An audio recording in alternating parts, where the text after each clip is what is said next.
This is Tuesdays with Ted. That's me. And I'm sharing with you everything that I know in hopes that you can elevate your life. Hello, everyone. Tuesday, 3 p.m. Just check to make sure that sound is going. Tuesday, 3 p.m. And here we are again. Tuesdays with Ted. Tuesdays with Ted, 3 p.m. Is it working? Mm-hmm. Excellent. Good. So what we're doing today on our wonderful Tuesdays with Ted, and remember, now we're getting into more practical stuff regarding yoga. So we're going to do crow pose and a whole bunch of variations. Liz is back there, so she'll be checking in on any comments or questions. Definitely throw them my way as we go through, but we're going to go through crow pose. We're going to go through crow pose, side crow pose. We're going to go through one-legged crow pose. We're going to go through crow pose to headstand, crow pose to handstand if I have any energy. And I think that's it. Those are probably all the variations. So again, if you have any questions, definitely let us know as we go, because I cannot see the camera, but at least you can hear me, so that's good. So first thing, crow pose, right? Your basic arm balance. It's not really basic at all, but what you need for crow pose, I'm just gonna move my microphone here. So basically what you need is, and we talked about this last week with handstands, but you need a firm grip, right? A firm grip with your hands.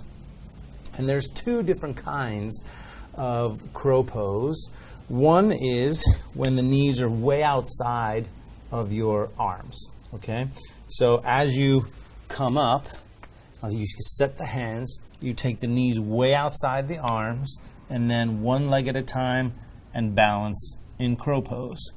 So that's the first step. I'll always teach people, if it's a little bit harder for them, to start on your hands.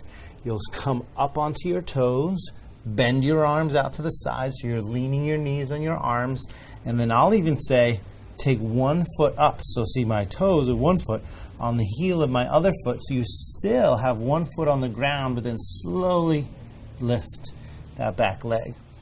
Now, you have to realize it's all of your body weight bundled up on your hands. So you're definitely they're gonna take a lot of energy to do this. So you wanna make sure that you have that strength and that energy. And I know a lot of yoga teachers will be like, oh, it's all about the energy. It's not all about the energy. You have to have strength in order for you to tap into the energy that it takes to hold yourself up. So eventually, yes, you'll be able to hold yourself up and swing yourself around and make it look like it's your body weight is a feather. But that doesn't happen right away. So crow pose, again, with the knees outside is like this, kind of your basic one, leaning forward. What you always want to feel is you want to feel the weight of the body on the hands. So just by leaning forward, right, coming up on the toes, just by leaning forward there, you start to rock a little bit and do that, okay? So the next one, and this one is a bit more advanced once you feel like you're in control and you can actually do this, is the knees onto the back of the triceps. So for the first, 10 weeks or 10 months or whatever I was doing this, I had black and blues on the back of my arms because the triceps aren't used to carrying the whole weight of the lower body on the arms. So, but from here it's much different. So I'm taking my arms and I'm going to turn them in. So remember the first time we bent them to the outside? This time you're kind of turning them in. I almost turn the hands out a little bit, and I'm bringing my knees right into the back of the triceps and then lifting up. Okay, so if that's a little scary for you because you feel like you're going to fold forward, put a pillow down. Totally fine to put a pillow down and have a little extra cushion. We're going to do crow pose to headstand in a moment, which is a little sequence, a fun sequence that us yoga folks do. And you need the control to actually get down there. Initially, it's sometimes a long drop, so a little pillow is totally fine to start with. All right, so from here, taking the knees up into the backs of the arms, leaning forward, and then balancing. So you kind of lift the landing gear and then work the arms as straight as you can. Okay, so that's, for me, that's like the main version of crow pose. And I know there's a difference between crow and crane, and some people say, well, it's straight arms. It's the only difference. For me, I don't know the exact difference, so it doesn't matter. To me, they're the same. I never even knew there was a crane until years after I was practicing. I was like, what's the difference? But I'm sure there's a technical difference, and one is arms bent. In the research I did, one is arms bent, one is arms straight. And it says nothing about the knees being outside or being on the back of the arms. So whatever you want to call it is fine. So the next thing we're going to do is that crow pose to headstand. So crow pose to headstand is actually, well, before we do that, let's do one-legged crow. So one-legged crow is a bit harder, where you're just taking the whole weight of the body and leaning it onto one side. So a lot of this stuff you won't be able to do if your knees are on the outside. Like this one-legged option is going to be too hard with the knees on the outside of the arms. So what you're going to do is get the knees to the back of the arms, lean forward, pick the legs up, lean to one side. So I'm leaning to my left, and I'm taking the right leg off. All right, so there's your one-legged crow pose. And I can come back and then down. So that's one-legged crow. And the idea there is to make sure as you get into that pose, this is where the energy comes in, you engage your abs and you lift up, but you can't just lift from the abs, you have to lift from the upper back.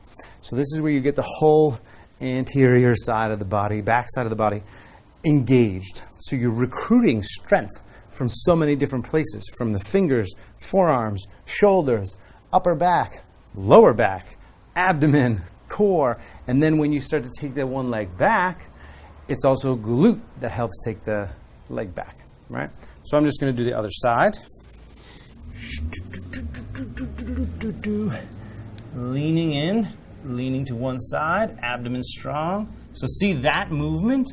That lift up is the extension and the engage in my arms and shoulders as I take one leg back. Got it? So, and it takes a lot of effort. It's like every inch of effort that you have goes into these kinds of things. So now, because it's a little less effort, I think, to go from crow pose to headstand, we're going to do that next. Okay? So from here, crow pose to headstand. And again, if you need a little pillow, definitely have yourself a little pillow. And Liz, for sure, interrupt me if anybody's like, how do you do this or that? So crow pose to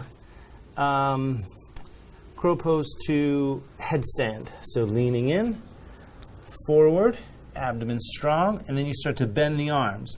There is a leap of faith here where you have to drop your head and go down. So for me, it wasn't so bad, but in the beginning, it was actually a little bit of a far drop. And I was like, I'm going to break my neck. If you have a little cushion there, you're for sure not going to break your neck. I mean, I don't know, I really can't say for sure. But if you have a little cushion, it's a safer drop than, I don't know, a concrete floor. So until you're comfortable lowering down that way, use a little cushion, right? But that's the first thing you need to do is you'll need to get your head down. Then the next thing you do is get your your hips over your shoulders, which are essentially right above your neck. So you're lining up your whole body here. So this time we'll go, and I won't even take the legs up. We're just going to start to line things up here. So knees into the arms, lifting the landing gear, starting to lower down, taking your leap of faith. So now you're in a tripod headstand setup. And now I'm going to start to lift the hips up. So that there is lower back. And then from there, I can straighten the legs up.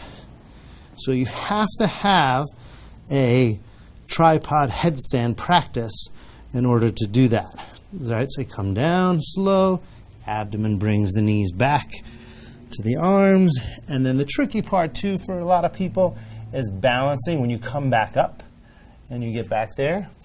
So that's a little bit tricky to stop yourself from coming up. You want to think about the abs and the fingertips. It's so much about abs and fingertips, all these kinds of arm balances. So that was crow pose to headstand. So now we're going to take this up a notch and go crow pose to handstand. So crow pose to handstand, like I said, in the headstand version, you have to have a place to go. So you have to have a tripod headstand practice to look for as you go up. Similarly, you have to have a handstand practice, like a strong handstand practice, to go to from crow pose. Otherwise, where are you going? Otherwise, you're in crow and you're like, oh, I'm so strong, I can lift my hips up. But so what? I mean, it doesn't matter if you don't have a solid handstand, you're just going to flop out of the pose. So you have to be realistic, and essentially from crow pose to handstand, unless you got both of those set, then it's not going to happen for you. Do you have a question? No? So from, let's see, I haven't done this today, so we'll try it. So crow pose, basically the way I'm going to do this is I'm going to bend my arms a little bit, engage my abdomen a lot, and then lift the legs, all right? So let's see if I can make it happen. Abdomen really strong, breath smooth, leaning in here, and then lifting up, pushing up.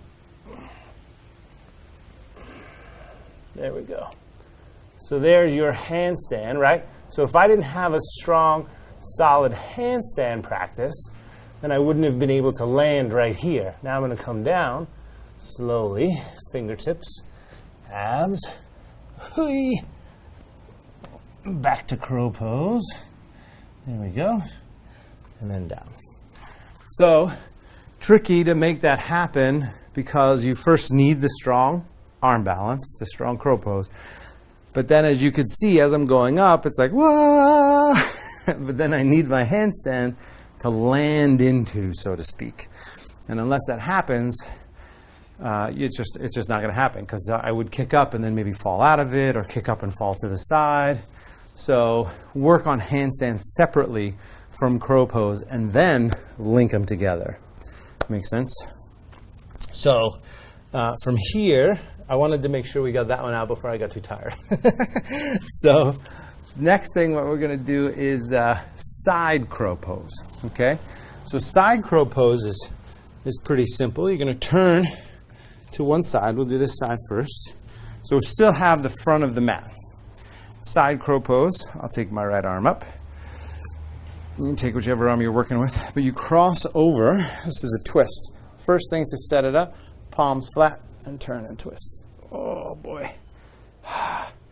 So you need this lateral twisting motion, and then once you have that flexibility, you straighten the arms down. So now my hands are in the same exact position, just my knees are off to the side. Right? I'm even going to try to get this tricep down lower. So I give it a little extra push there.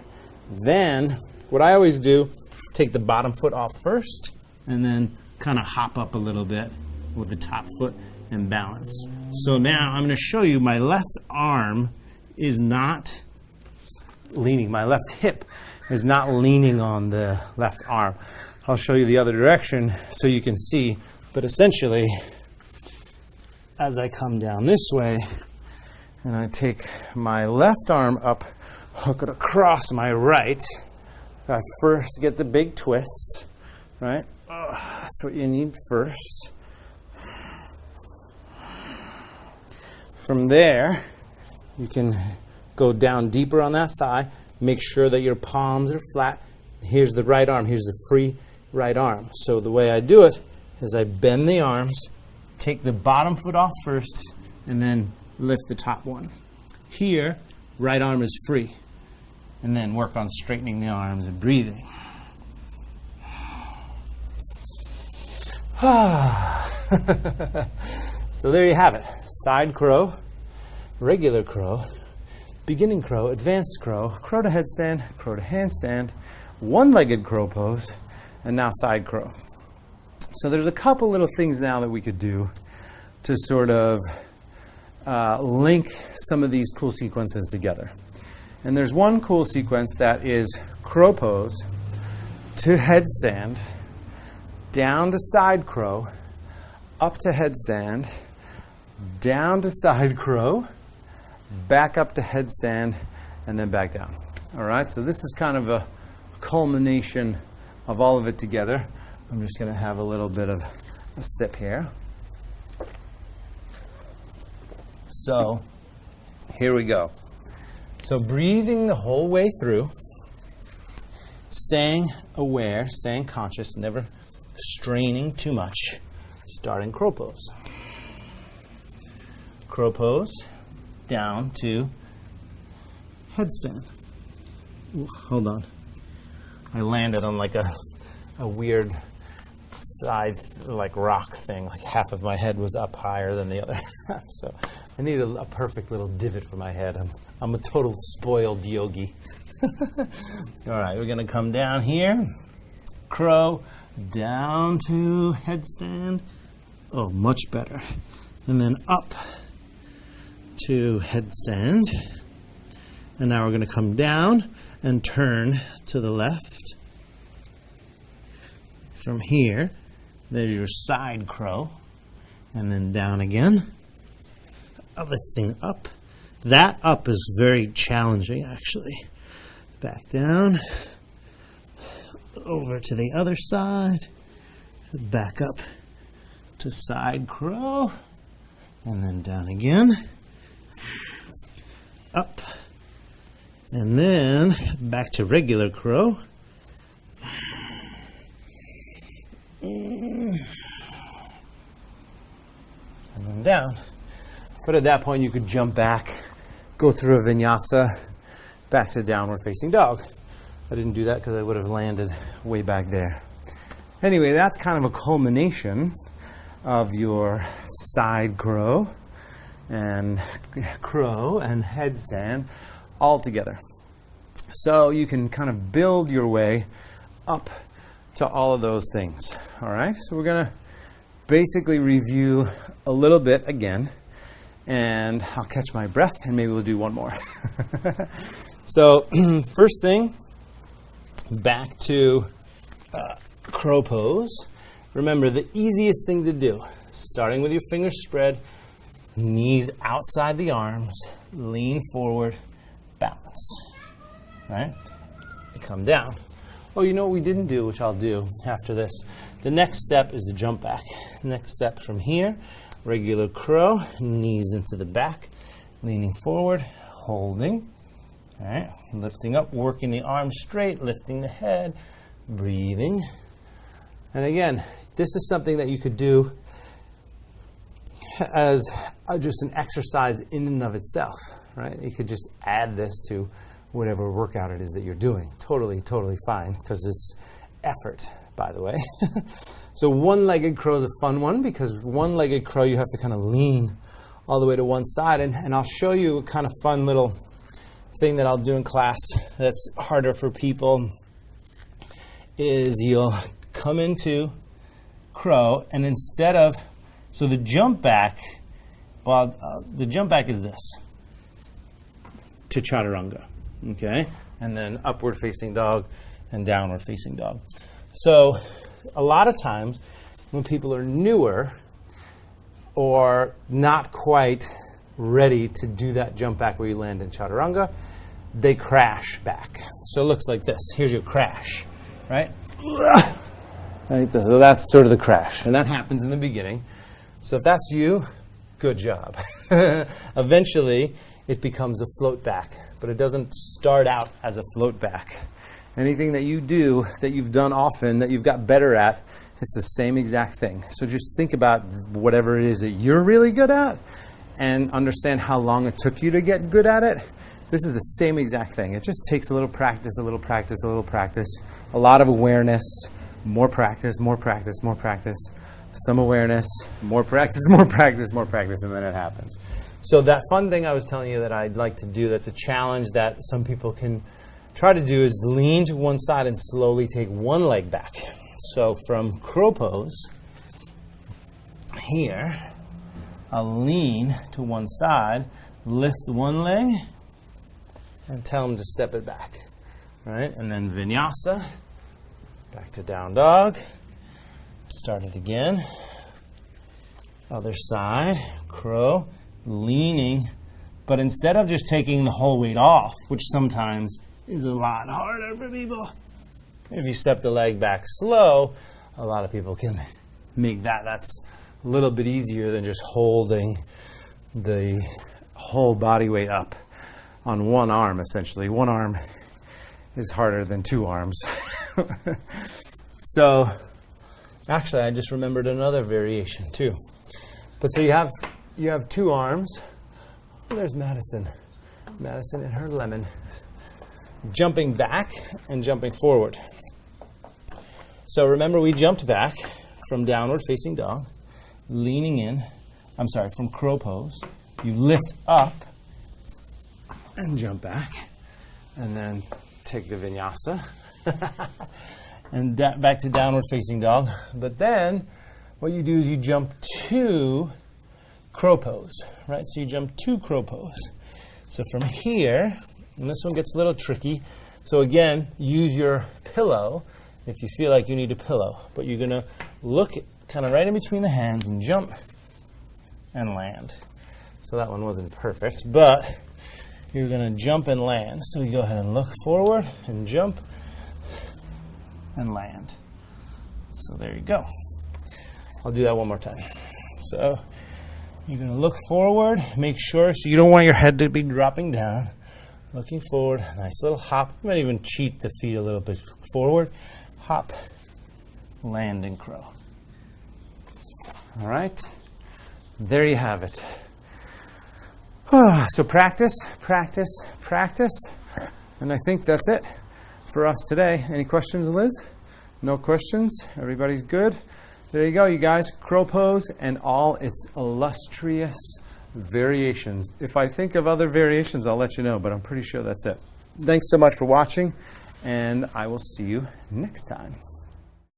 Hey guys, thanks so much for watching the video. I really appreciate it. I'd also appreciate it if you share it with your friends, but subscribe so you get regular updates when I'm posting new content. So click that button over here, or maybe it's up under here, or maybe it's down below. It's got to be somewhere around here, I think. So it's the universal energy ball of subscription. So click that button. Thanks so much, and I'll see you soon.